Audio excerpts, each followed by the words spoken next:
Hey y'all, vlog 3. It's Friday, TGIF.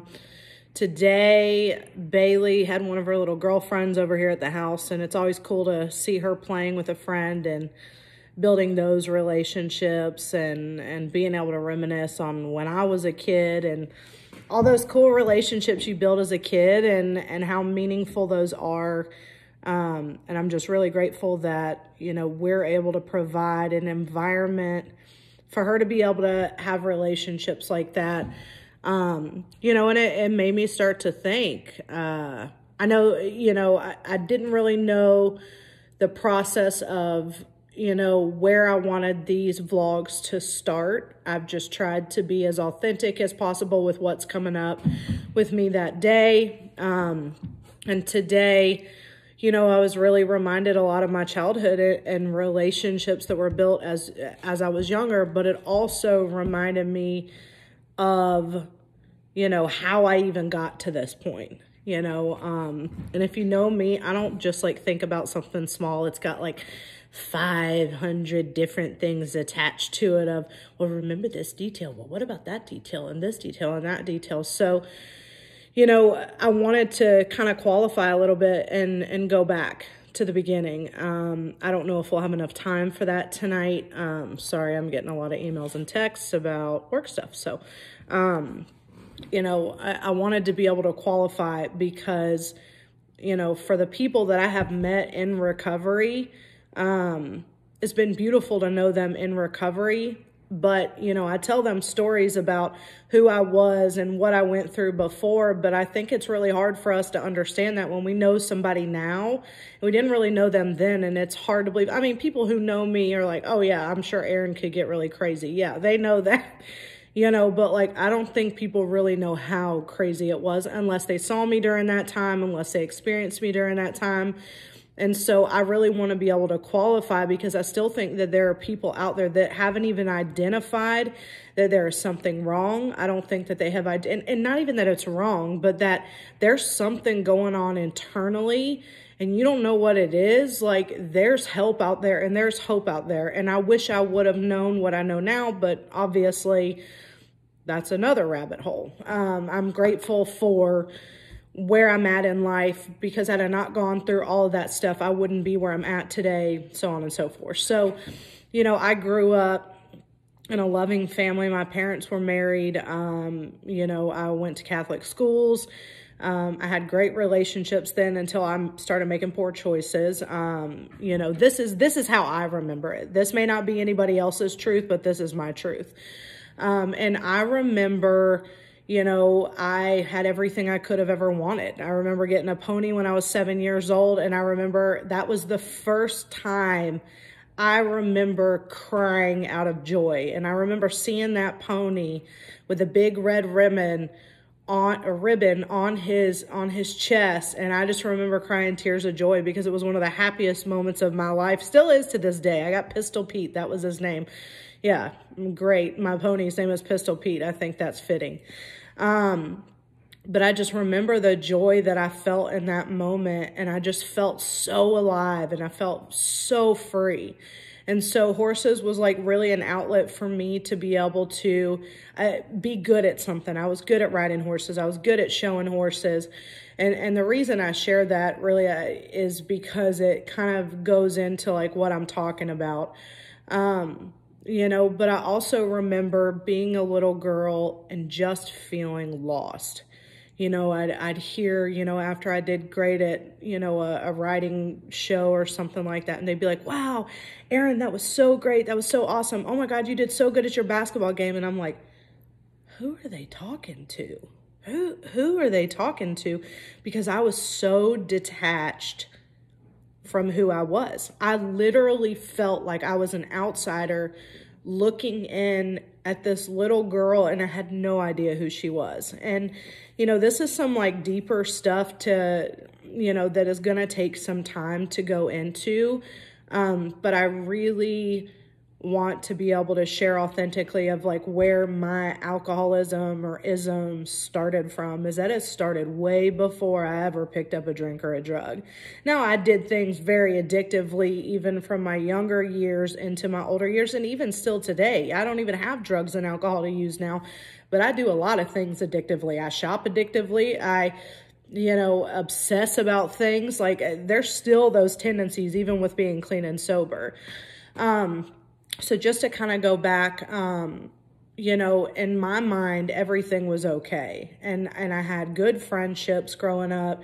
I had good relationships, but I just felt empty. I constantly felt this need to do more, to be more, more. Everything was about more. And it was a constant need for more. It was never good enough, ever. It was never, ever good enough. It took away my ability to focus. It took away my ability to really be present for anything because it was always the next thing. And I know with kids, it's always about the next thing, but for me, it was different. And I know for some people I've talked to, it's like that for them, and they relate on that level where it was like they experienced the ism many years before drugs and alcohol were ever introduced. So speeding up through the years, I struggled with grades. I was always talking in class. I always got in trouble for that. I still get in trouble for that because I can't shut up sometimes when I should. And, through those years, I was an only child. My parents were married, and throughout my school years, I went to the same Catholic school and built those relationships throughout the years. But every single year, the older I got, the more mature I got, the more things were rumbling inside of me that just didn't make sense to me. I didn't understand what was wrong with me. I always felt like something was wrong with me, that I was different, and that I just felt different. I just felt different, and ultimately, I just felt not good enough. I felt small. I felt little. I felt like nothing I ever did was good enough, and nobody even said that. It was like I said that to myself, and I had no idea. As a little girl, it's like, where does that come from? And I just didn't understand it, and I think a lot of people don't understand it. I think there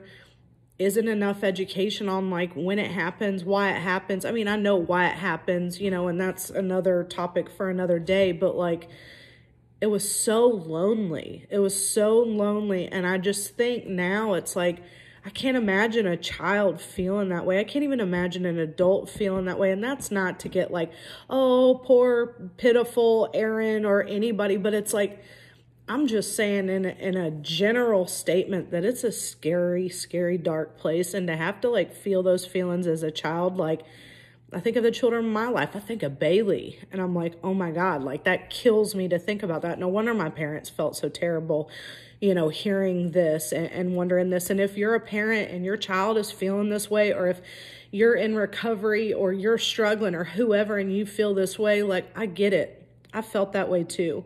And you are not alone. And I'm sorry you've had to feel that way. So as the years progressed, I remember I got older and I was always a tomboy. So I was always playing with the boys. I'm sure I probably attention seeked like the majority of my life, because guess what? It validated me and it made me feel wanted. And that's a learned behavior that I learned to get my needs met.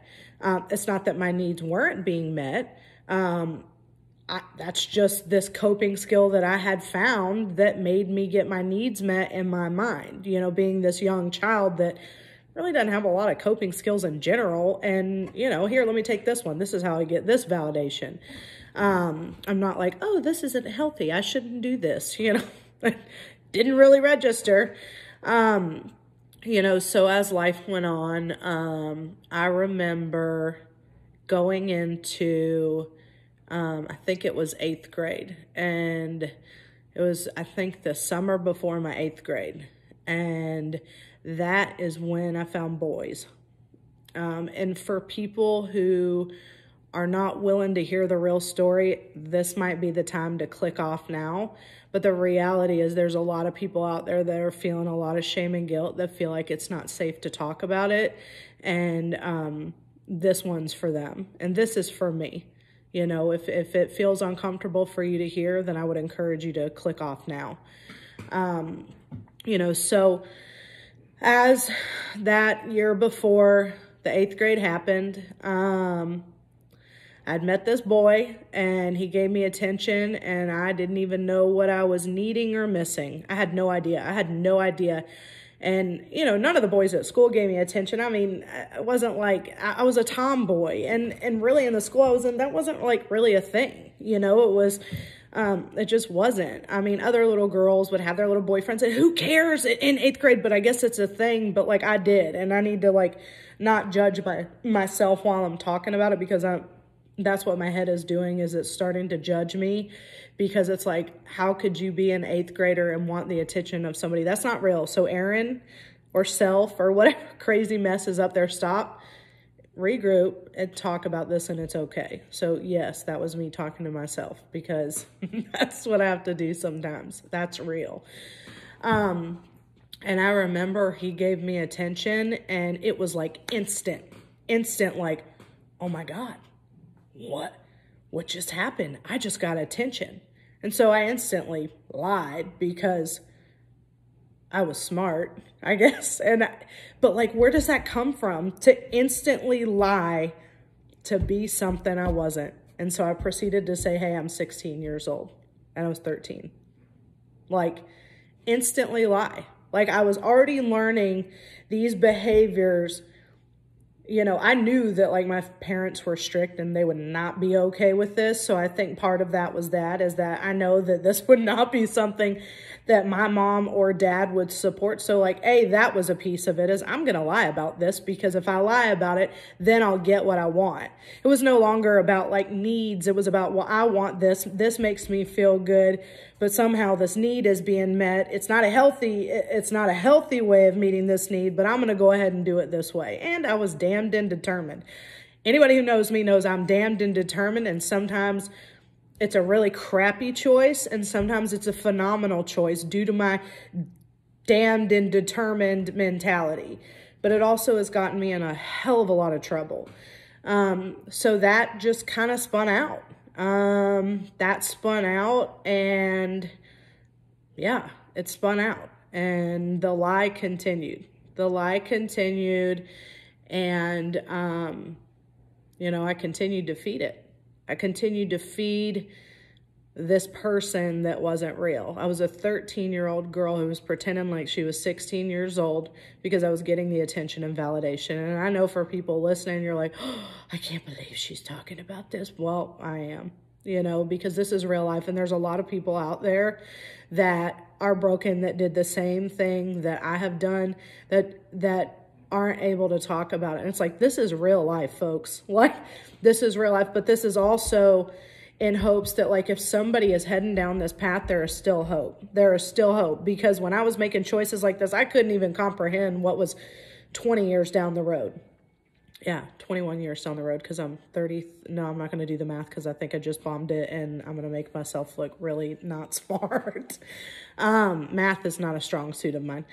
You know, so, you know, it just kind of spun out. It spun out, and I started making really poor choices, and I gave up something that I could never give back. I started to drink before this, and I started to put myself in really compromising positions, to the point that I was given 2 choices one night, and I picked a choice. And it was a choice that I could never take back. It was a choice that I didn't even really know what I was making. But in that moment, I was like, I can't call my parents because I'm drunk. I'm at a guy's house, and I was supposed to be at this party where we weren't supposed to be getting drunk. And I've snuck out. Y'all, my parents lived 5 minutes away. 5 minutes. I could have called. I didn't. And now looking back, I'm grateful I didn't, because I can share that. But like, I could have called. They were 5 minutes away. Now, my dad might have come in like a wrecking ball being like, what the hell is going on? And my daughter's 13 years old, but that came later. but I made that choice. And I remember going back to my girlfriend's house, who was throwing the party. And I told her what had happened, and she looked at me and she goes, Erin, you can't ever get that back. And I just remember sitting there and just being floored and realizing what had just happened. What had just happened? I didn't even get it. So to cope with that and the shame and the guilt and the remorse, I just continued drinking. And using and making poor choices. And that school and those relationships that I had built all those years, they were diminishing. I was asked not to return back to that school the end of my 8th grade year. And I don't think people know the full extent of what had happened, but I was broken. I was running, and I was scared, and I was lonely, and I felt like a cheat. I felt like a fraud. I felt a lot of shame and a lot of guilt, because the way I was raised, there's some things you save for marriage, and whether I believe that or not now is irrelevant. But like, it was just this shame spiral. It was this shame spiral of, you are dirty, you are worthless, you are not good enough, you are a liar, you are a cheat. None of your friends want to be around you. They all think you're nasty too. And it was just like a spin out. And y'all was still just 13. And yes, I made choices. I made a lot of poor choices. But it was scary. It was real scary. And even talking about it is kind of scary still, but I've done a lot of work around it, but it's still there. So, I was asked not to come back to that school after the end of Christmas break. And so I proceeded to go to a Church of Christ school, because that's going to really fix it all. And so I went to a Church of Christ school and made a bunch of poor choices there, because that's what I do. And so, I built some more relationships, but my reputation followed me there. It followed me there. I was, acting out in certain behaviors that followed me where I went, and they were going to. It didn't matter how much I wished them away. They were there. And so, at home, there were certain issues that were going on that were starting to spin out at this point. And, I had already been making choices prior to that.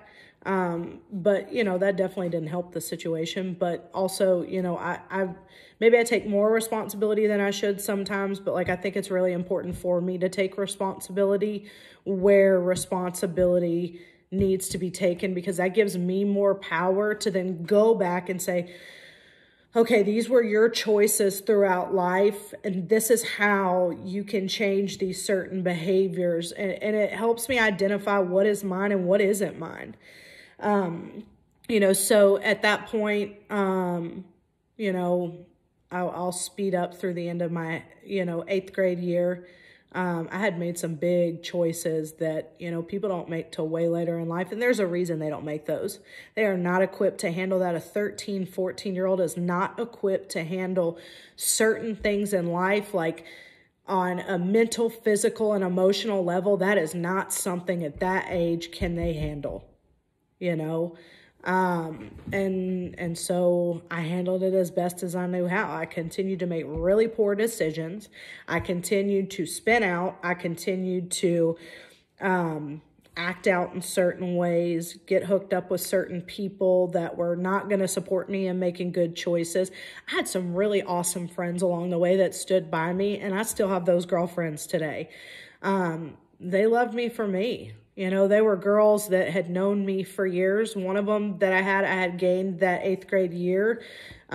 She's still my friend today. And there were friends during that time that saw me for me. And thank God they saw me for me, because I didn't even know who I was at that point. And, I'm really grateful for those relationships still. And I know this has kind of been all over the place, but it really talks about relationships and connections and how things change and choices that we make, and how one choice can change the course of an entire life, And I look back, and that one choice that I made really changed the way a lot of the things were, but like today I wouldn't go back on that. Today I wouldn't change that. And so, you know, I wanted to share that just little tidbit in the beginning, just so that we start to qualify and see where I come from. And I will continue to talk about these issues because I think it's really important to talk about like where everybody comes from and where they're coming from emotionally and why they did what they did and do what they do. And I think it's just really, really important to be able to talk about it, And instead of talking about daily, day-to-day life, which I will talk about that as well, but it's like, I really want to be able to share where it all came from and where it is now. So since I'm kind of in this topic, I want to finish, recording all of this stuff since we're kind of like in the guts of it. And so, I finished it the 8th grade year. That school asked me not to come to. Yeah, I just made a stellar reputation for myself, So I know I joke about it now, but it's like I'm able to joke about it now, but like it wasn't so funny when I was in it. And so I met I met some really great people throughout it, people that I'm still friends with today, people that I've reconnected with since being sober that are also sober, that are incredible people. I mean, I wish kids would understand that like your college and high school days, like, yeah, you'll bring those with you and that's great. But like once you get into the real world, a lot of that stuff just goes away. It doesn't matter who was popular, who did what, whatever. I mean, yeah, you have those relationships, but the reality is like, that's not going to be your job. That's not going to be, yeah, you'll tell your kids about great memories and things like that. But like what seems like a ginormous deal in high school and grade school and college, just really, it really doesn't match up to like what life then becomes about. Sorry, I had to get that off. And so, the 8th grade year ended, 9th grade, I went to a public school. That was quite the experience for me. And just so that everybody knows, throughout this, I'm drinking, I have stepped it up. I think I had tried drugs at this point. I think I had tried cocaine. I definitely had been smoking weed for a long time. But drinking was an outlet for us. I mean, it was easily accessible. We would get some 21-year-old to buy it for us because, yeah, contributing to minors was a great idea. And we really had it together. So, there was a time period after that where things were fun. I wasn't as out of control, or maybe my friends would say different. It just got more out of control as the years progressed. And so 9th grade, I was at a public school and still had the same behaviors, still acting out. And I was all over the place. Like I said earlier, it was like more. I needed to fill this void. And,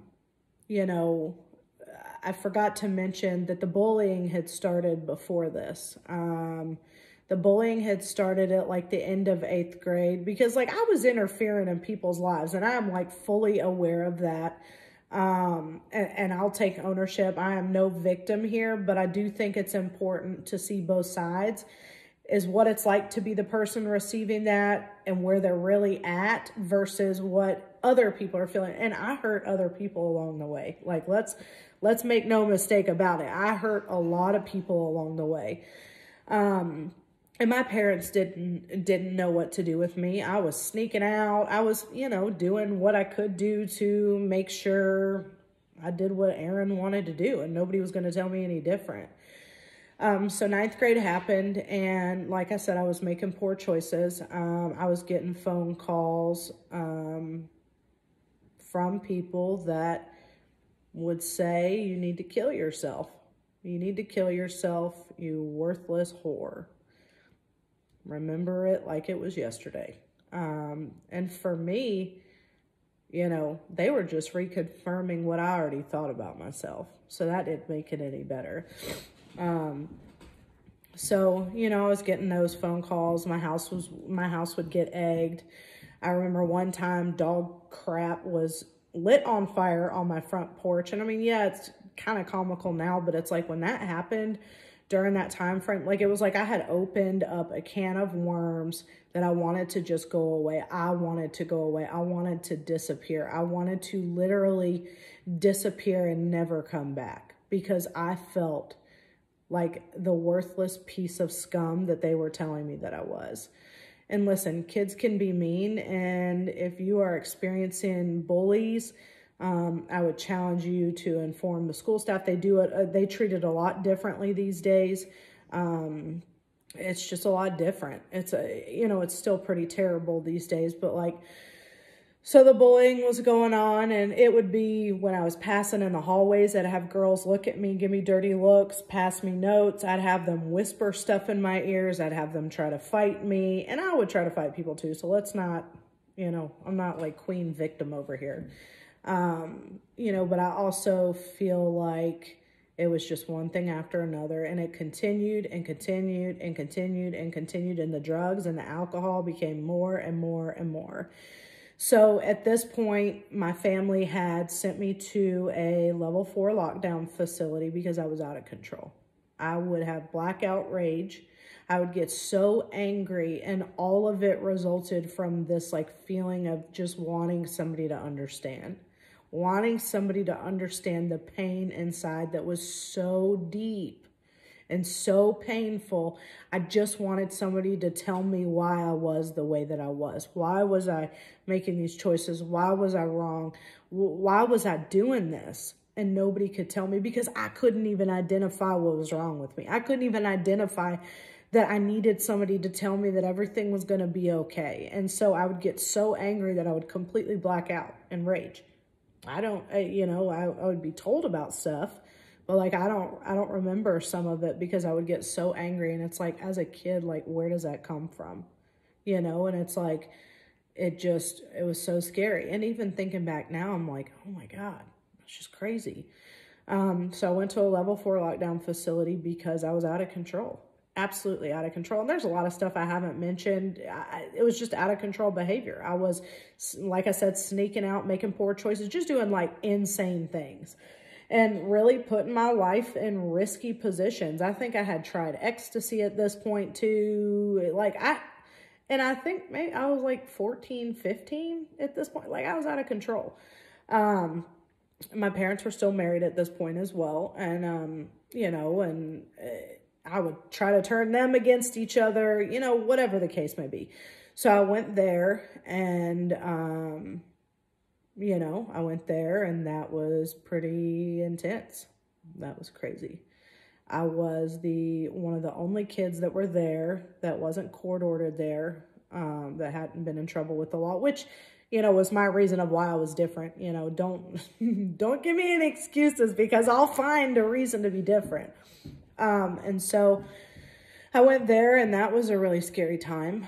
That was a really, really scary time. I felt so alone. I ended up finding this little girl there that we became close, and she was my safe place. She was my safe place. I could tell her anything. I could talk to her, speed forward a little bit. It was like, talk about feeling out of control. Like, there was no way I could get out of that place. And if you ran off, you got put in a yellow jumpsuit. That place has since closed down. But, it was scary. And I knew if I ran, and my friend, she tried to run and they put her in a yellow jumpsuit because, we're all underage. Our parents or the courts, well, in my case, my parents or the courts have put you there, and it was a long-term program. And, somehow I manipulated my way out of there. I remember what I did. There was some crazy stuff that happened with a staff member. Staff member threatened to fight me because, that's a whole nother story for a whole nother day. But anyways, I ended up making up some story to get out of there, and my mom believed me, and she let me get out and came and signed me out. And I later told her the truth about it. But anyways, so still 9th grade, crazy, out of control. Come back. Oh, I'll do better. I'll do different. Let's try out some meetings. Yeah, that was short-lived. And then I ended up in my first inpatient facility. I wouldn't say, I don't know, and this is kind of back and forth. My behavior was 100% out of control, but being physically addicted to a drug yet had not happened. That had not happened yet. I was definitely experimenting and I needed rehab, but like I couldn't even understand like being addicted to it. I didn't get it. I did not get it. I was so like in left field. I just didn't get it. And so, so I went there. That was great. Missed recovery, wanted to be there, blah, blah, blah. And then after I got out, I would proceed to go into the medicine cabinet and get really jacked on my Adderall prescription. And me and my dad would go there to the Friday night meetings and I'd be all ready for recovery. And so that went on for a while. You know, and some things happened in my family system during that time that were pretty big, that really kind of changed the course of how things were. You know, I will never forget certain memories that happened that really changed the course. And I remember, you know, I want to be careful talking about a lot of family stuff because, you know, I don't know if that's necessarily my place to talk about in a platform like this without those people's permission. So I think I'm going to kind of skip over that a little bit, at least details about it. And, you know, so later down the road, you know, things were unmanageable. Things were unmanageable in the home. I don't blame anybody for this. I don't blame my family for this. They're human. They have their issues too. And I'm really grateful for them and I love them.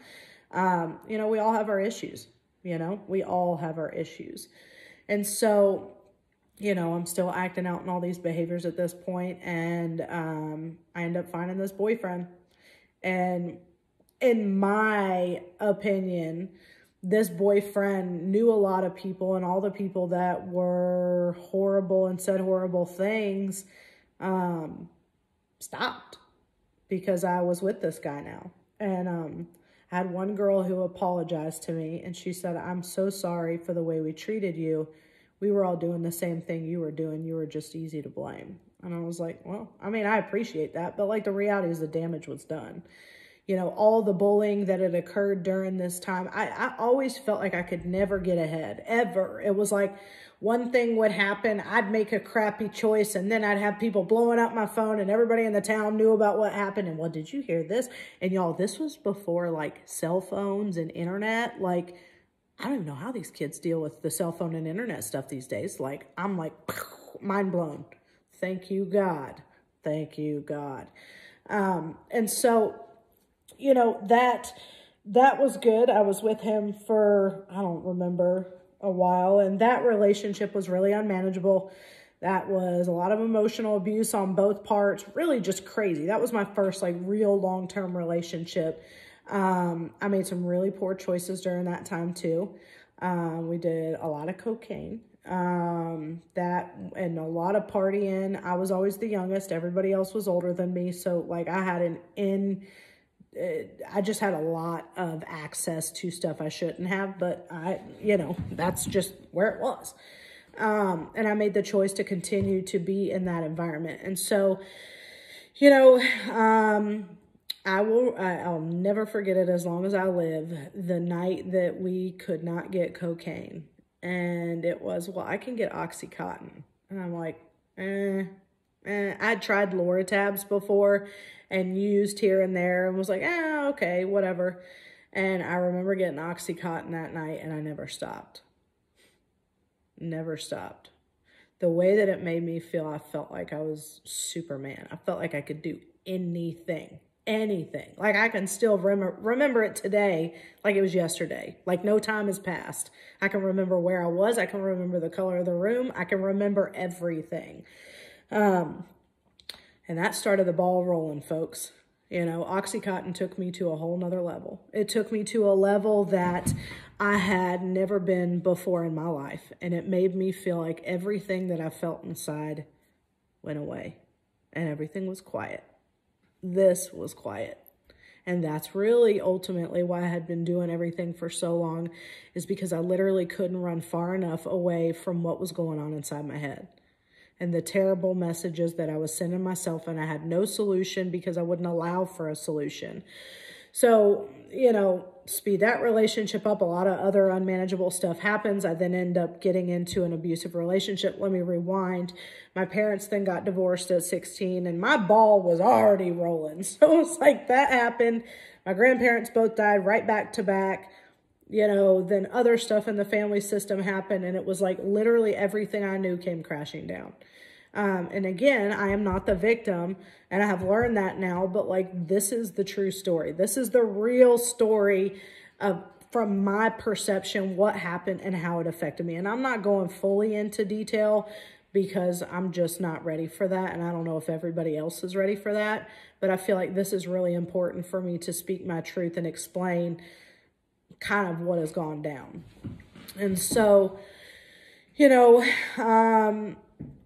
parents had gotten divorced. Everything was spinning out. I was making terrible choices. I made one really terrible choice where the whole town knew about it. It was horrible. I was getting calls about that too. That was pretty crazy. And I happened to have a boyfriend at the time, which made it even worse. So anyways, that boyfriend and I broke up, and I ended up getting into a relationship with an extremely abusive guy.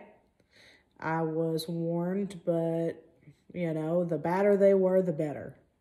The more poor choices they were making, the better. At that point, that's what was intriguing to me. That's where I was at. That's where I was at, you know? And I remember going through all this and being like, has this, like, when I would be by myself, I'd be like, has it really gotten to this? And like, more and more people would back away. More and more people. I knew what people said about me. I knew what their parents said about me. I knew it all. It was obvious, you know? Walk into a room and people start whispering about you, tell their kids not to hang out with you. I knew it. I didn't really blame them, you know?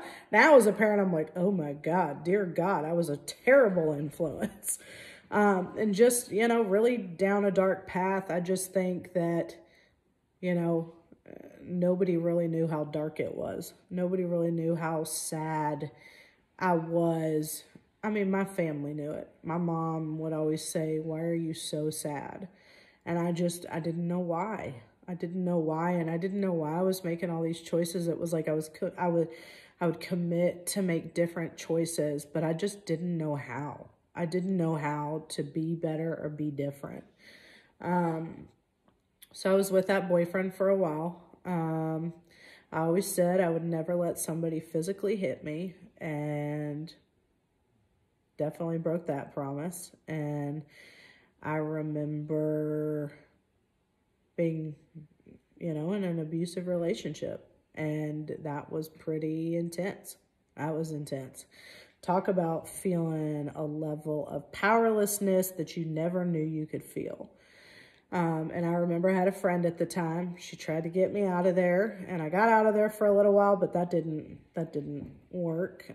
She really tried her hardest, and went straight back. My mom tried to get me out. That didn't work. Went straight back, and it took him going to prison. And there's a friend that I had along the way at the end that was an absolute godsend. She is no longer with us anymore.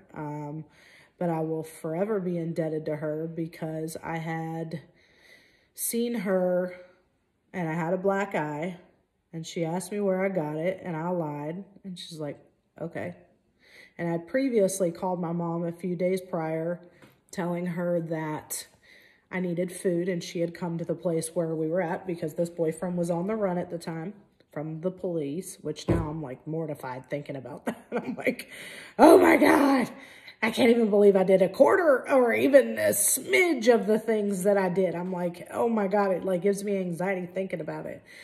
And so that night, we were at this house, and all I remember hearing is, and at this point, just so everybody knows, I am completely and 100% addicted to opiates. With this boyfriend, it was like always there. You know, and I'm physically addicted. Like, I cannot get up and function unless I have this pill. And so that was a whole nother thing. And I remember being in this house, and everybody was like, the cops are here, the cops are here. And this cop walks in with a flashlight, and he's like, who's the girlfriend with the black eye? And I'm with this shiner like, I don't know what you're talking about. Like, really, Aaron? Hello? And so, you know, clearly they ran after him for a little while. He was known for running. Well, they got him. And I just remember that night leaving there, and y'all, I went out and just used more. Didn't even call I think I maybe called my mom, but it's like, it was like insane, just on to the next thing. Like, just pure insanity. The police came into well, I mean, he was already on the run, but like, came in and called you out as the girlfriend who had the black eye. You wouldn't accept their help or let them take you anywhere, and you chose, Aaron, to go get high some more. Like, that's the insanity and unmanageability that comes with addiction. That's what comes with it. Is the inability to make choices that are good for yourself. Or it being enough, or being like, hey, newsflash, I think you're in a really bad spot in your life. You should probably go get some help. No. I think I ended up going, rewind, throughout that relationship. I think I attended detox about 3 times. But I didn't need longer than like 5 to 7 days, because I was good. I got detox. I don't need anything else. I don't need any emotional help. I don't need any of that. Why would I need that? Why would I, of all people, need that? I'm detoxed. That's good. And I would use the first day I was out.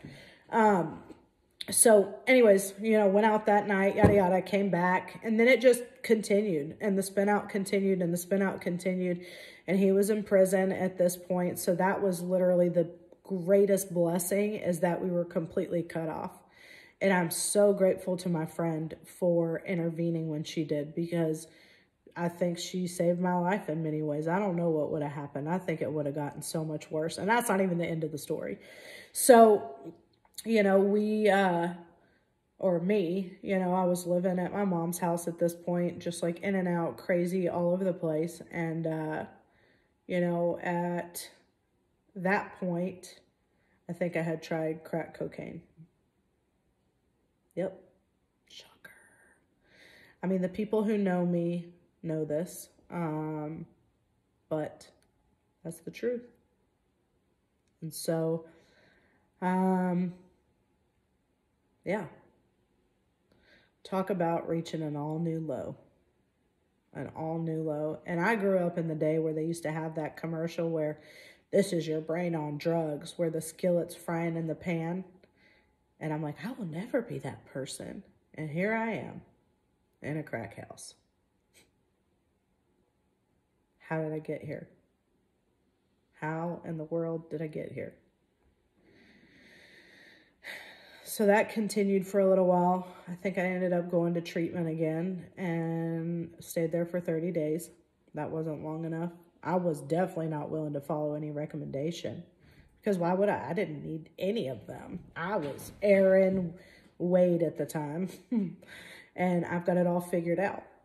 And so, you know, multiple treatment stints at this point. I think I'd gone to an even longer program before that. I mean, in all, I've been to 22. So just to give you a little idea, I can't remember a track at all, but so I remember going to a halfway house after one of those treatment stints and decided I was going to go show the drug dealer how great I was doing. Right. So I went to go show him how great I was doing and got high. I knew I was going there for that. I mean, let's be real. You don't go to show the dope man how great you're doing if you don't hope that he offers you something. What did I think he was going to say? Oh, no, Aaron, you don't need to do this. You look so great after treatment. No. That ain't happening. So anybody out there telling themselves that lie, wrong. And most all my friends in recovery have experienced something like this, because we tell ourselves a bunch of BS. It's a bunch of BS. It's not real. So, you know, of course, that night I make up some extravagant story when I get back to the halfway house of why my eyes literally look like they're going to bulge out of my head, and made up some crazy story. And I remember, yes, it resulted in an ambulance coming to get me because I really exaggerated a lot. And I remember my mom asking me, she's like, Aaron, are you sure that happened to you? I was like, oh, how dare you ask me such a thing? And yeah, she was right. She called bullshit. So anyways, speed up, more rehab stays, in and out, in and out, in and out, in and out. And I eventually get out to Arizona and went to an all-women's facility out there. Hated it. Because guess what? There were no guys to distract me, which had been my drug of choice. There were no drugs and alcohol. I wasn't allowed to have a phone. I wasn't allowed to have any distractions, and I hated it, and it infuriated me. So what did I do? I got in a relationship secretly and also co-signed another client doing it. And anyways, long story short there, got kicked out, used immediately, tried meth for the first time. So, you know, it just kept on getting better, you know, and so that spun out. My stay in Prescott was a little bit long, but sort of short-lived. Found a boyfriend that was different than the one that I had met in the treatment center because, you know, yeah, whatever. Anyway, so moved back to the South with him. That really didn't go well at all. That did not go good at all. So that spun out. The opiate use got out of control. The meth use got out of control. I moved back home. He stayed there. He went back out to Arizona. At this point, I was not on opiates anymore. I feel like if I was, I would have been dead. I was still on crack, and crack took me down a dark path, a very, very dark path. And I remember I was talking to a friend in recovery who lived in Arizona at the time, and I said, I feel like I'm dying from the inside out and the outside in, and I don't know if I'm going to make it much longer. I think I was about 95 pounds, and I was not okay, and I was dying inside, and I could not stop. I literally couldn't leave to go anywhere without getting high. I couldn't leave. If I had to go somewhere without my drugs, I couldn't function. I could not even fathom being without drugs because I hated myself so much. I hated who I'd become. I hated that I wasn't a good daughter. I hated that I was a junkie. I hated that I was dirty. I hated who I had become. I hated that I had no idea what in the hell I was doing on earth anymore and why I wasn't dead yet. I hated that. I hated it. Hated it. And I hated that I couldn't promise my mom and dad that they weren't gonna have to bury me. I hated that. I hated that I didn't have control. I hated that I didn't know how to tell them everything was gonna be okay. And I hated that my addiction was literally ransacking their entire life. And I hated that everybody I loved had just separated themselves from me. They had to. I was literally a black hole, and I was sucking the life out of everything around me. So fortunately, my mom chose to kick me out at that time. I know it was one of the hardest things she's ever done, but it literally saved my life. I went to Arizona and went to a treatment center for the first few days before I got into one, because everybody's done at this point. All of my family, no more resources, no more insurance, no more, hey, we're paying for you to go to treatment. I think I'm at like 20 at this point. And I remember rocking in a hotel room, back and forth and just begging God, please, please, I don't know what to do.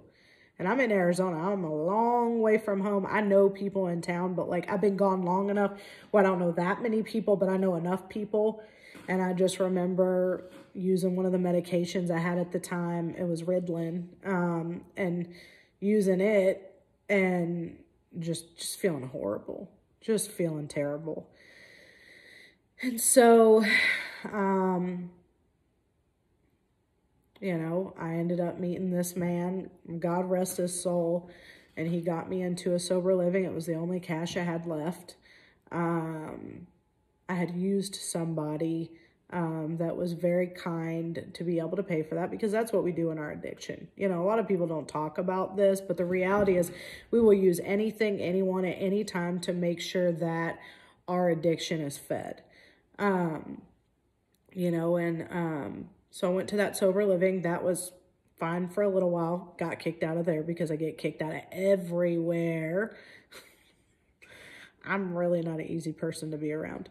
And I make really poor choices when I am not in a recovery mindset. So, I got kicked out of there and I used for another week, smoked meth. That was pretty crazy.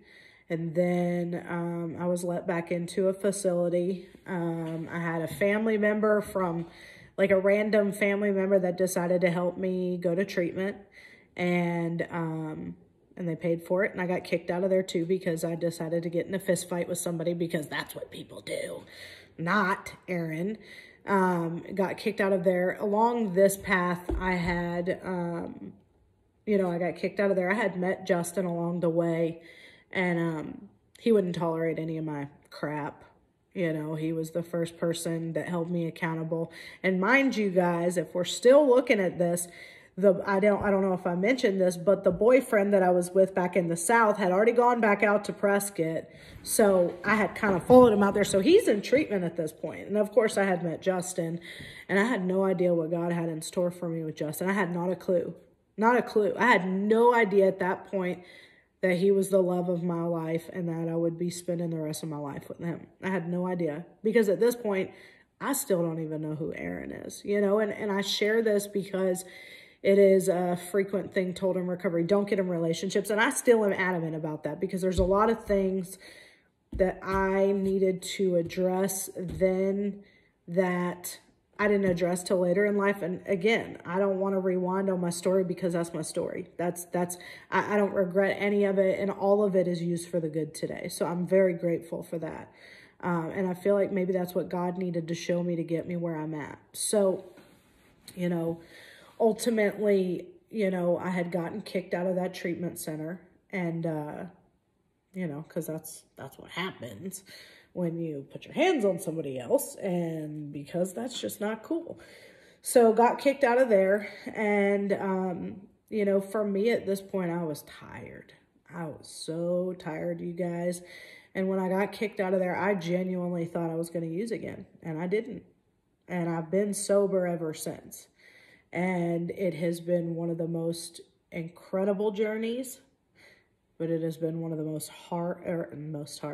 It's been one of the most painful and scary journeys that I have ever been on. And I feel like I needed to go through all of that to prepare me for what real life was. And listen, everybody's got their own path. You don't have to do what I did to get where you need to be. Like, you can skip all that and you don't have to do all that, but, that's just kind of a tidbit into like what life was like. I was a really sad girl who was so lost. And, just to fast forward again back to recovery in Prescott, that place was magical for me. It was like I got to recreate my life, and the people that I met out there were incredible. It was like they accepted me for who I was. I have girlfriends that I'm friends with now that I knew in early recovery, who we've all gone different places in our life, and I just love them so much. And it has been incredible to be able to walk this journey with them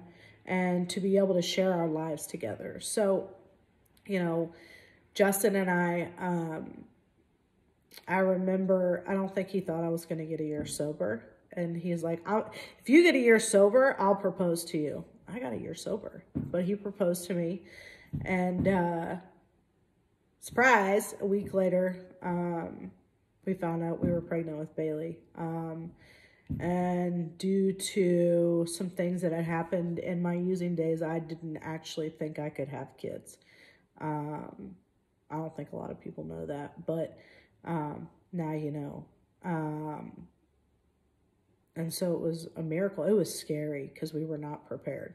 We were not prepared. It was exciting news, but it was like, oh God, somebody else we have to care for. Oh my God, how are we going to do this? And God provided. So we got married. We got married. And then we just lived life. Life was crazy. But it was beautiful. And it was like, I loved him so much. Justin is like a God sent. Oh my God. He's amazing. He is absolutely incredible. And so we got married. I think I already said that. And we just lived life. He worked for a treatment center. I stayed at home with Bailey. I suffered with some pretty bad postpartum depression right after I had Bailey. And now, even thinking about that, I totally forgot about that until right now, because I've thought that like right now has been, recently, this depression that I had experienced was the first time, even though I should know better, but like I experienced some really bad postpartum depression after Bailey was born. And so that was dark. I don't know how I got out of that now that I think about it, but and then when Bailey got a little bit older, I was offered a job working for the same treatment, or I went and applied for the job where Justin worked. And it was like, y'all, that's where the magic happened. That's where it happened. And it was like, I was working with these young adults and I was like, oh, this is it. This is it. This is literally what I've been waiting for my entire life. I was made for this. This is what I was made for. This is it. This is it. And so that's really what ignited this passion to work with other people. It was like it came alive, you guys. Everything came alive. Like I watched how young adults would get better, and I watched magic happen. It was like recovery happened for these people. And it was like my brain started firing on an entirely different level than it had ever fired. And, so that's really where my passion and my love came from. And I did not do everything great in the beginning. I made a lot of mistakes. I crossed a lot of boundaries, and I had to learn by trial and error, So like being in the treatment world has taught me more about myself than I ever thought that it would, because you don't just magically have skills to be like, hey, let me talk to this person who's suffering with alcohol and addiction. It's not like I'm not going to mention that, but it's not like being in a recovery group. Like, it's not like that. Working in a treatment center is an entirely different thing than actual recovery group. And I remember going in there thinking I knew everything, and I was wrong. And he warned me. He said, this is different than a recovery group. I was like, yeah. Whatever. I know everything because Aaron knows everything. Wrong. And I had to learn the hard way, as Aaron always does. And, but it still just like blossomed. And so after we moved on from that program, and throughout this, I had to really go through my own personal journey in recovery. I was still feeling lost. I was still feeling broken. I was sober, but like it still wasn't enough. It just wasn't enough. Like I had this beautiful daughter that I didn't even know how I was going to be her mom, but I was being her mom, but I was still very disconnected. I felt unworthy. I felt not good enough. And I just was really disconnected. And I wondered, how did I get this man that like loves me and every single part of me and accepts me for me? Like I had no idea. And so I had to do a lot of work during that time, a lot of really challenging work to uncover why I was worthy and why I was worthy for the love that I was given. And so that really started, to allow things to unravel for me, and starting to feel connected with myself, because throughout my life, I still felt disconnected from my body. That's normally what happens when I'm like, having a battle that's going on internally.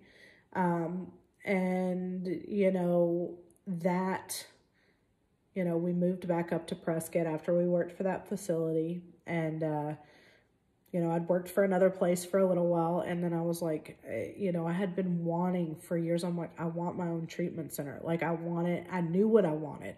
I wanted it to be all women's, high structure, high accountability that would piss off the Aaron in early recovery, because I knew that's what was going to work for women like me. Like recovery isn't about being told what you want to hear. Recovery is about hearing what you need to hear. And if it's making you happy all the time, it's probably not working, and it's not challenging you the way that you need to be challenged. So that's really like where the vision of Canyon came from. It was something that I had always dreamt about, but didn't know how to turn it into a reality. Fortunately, we had people that supported us and supported our vision and helped us in opening it. And it's kind of evolved since then. Yeah, it's evolved quite a bit. It started as a sober living, and it has changed tremendously since then. We've achieved a lot of goals that I don't even think we intended to achieve. And, I'm grateful for that. And I mean, I didn't really know what it was going to be like. I had no idea, but I'm really grateful that we made the choice to do that. And, yeah,